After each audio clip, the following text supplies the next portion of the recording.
ayay hal abuurka da'da yar Shucayb Cabdiraxmaan siidaytiisa kadib ayaa waxa uu ka waramay bal xarigiisa aad baa mahadsan tahay walaal Bedri Koosar xalay toole abaaro ilaa 12 meelaha ayaa askar roonda ahayd oo roonda ku socotay goobtan ku sugnaa iga qaateen saldhiga dhaxay keeneen horta si xun lama dhaqmin ciidanka amaankuna si wanaagsan bay la dhaqmeen cashay soo iibiyeen jalaata la soo qaaday jirdil iyo waxa kale halkaas iska dhig si wanaagsan baa la soo dhaweeyay mar saakana waxaan aad ugu mahad celinayaa taliyaha guud ee ciidamada guud general dabagale oo waan kulanay saaka cid adeer tiraha la soo xidhay shacayb yare iyo dawlad tiraha la soo xidhan ma jirtay ciidan ronda ayaa si qalad ay u qaatay fariintan u diriyo taageerayaasheeda waxay tahay aad baa mahadsantihiin hiil iyo garabba sidaad igu muujiseen aad baan idinku mahad celinayaa maantana xor baanahay aad baa u mahadsantihiin baan idin leeyahay mar walba hal abuur daayar ayaa tahay hase yeeshee dad badan waxay leeyihiin gabayada uu ku gabayo dawladda ku dhaliilay iyo gabayo kale sii daayaba waa gabayo loo soo dhiibay oo Shucayb yar waa laga dambeeyay iyo arrimahaas ayaa socda maxaa taa ka leedahay santahay waxaan taa ka leeyahay ninka inta ay aniga soo dhiibay isaga oran lahaa intaas ay kaga filan marin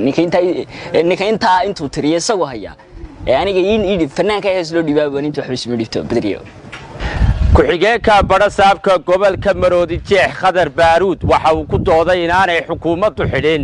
hal abuurkaasi da'da yar isagoo macnaynaya cidda xidhay waxa uu yiri runtii waxaan bartan ka cadeynayaa inaan amar dawladeed oo lagu xidhay Shucayb yar aanu jirin dawladdu runtii way dhiiri gelisaa oo way garab taagan tahay dhammaan bahda sugaanta gaar ahaan waliba ragga soo koraya Shucayb ka mid yahay waa la garab taagan yahay xalay group ciidanka Police kamida oo roonda ku jiray oo hawlgal ku jiray baa ay Shucayb saleen marka bartaas buu ka yara dhacay khilaaf ku yara dhacay janaka ciidanka Police ayaa runtii aad iyo aad ugu mahadnaqaya horeysiyo dambeysatoona arinta wax ka jira in Shucayb loo xidhay gabi buu tiriyay baa Shucayb gabigu runtii haduu asluubta qaabilsan yahay waa fiicanta gabigu oo wax isku saxay laakiin gabayada aan itikalka aan u wanaagsanayn qofka shakhsiyadiisa iyo qofka laftigiisa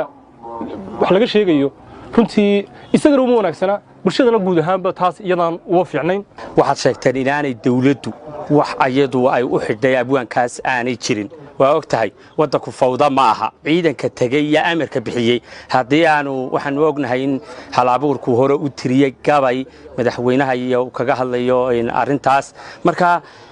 inuu wadanku fawda ma aha ya ciidankii amarka siiyay hadii saad leedihiin dawladdu ma xidhin ciidankii talaabada ka qaadaysan maxay tahay ciidamadu runtii hawlgal bay ku jireen hawlgalka ay ku jireen ayay arintani ku dhacday arinta janaka ciidanka Police isaga baaritaankiisa iyo hawsha systemkiisa iyo hawshii nidaamka Police ahaan Shucaybna si wanaagsan bay la dhaqmeen bulo si wanaagsan bay soo kaxiyeen si wanaagsan bay arintu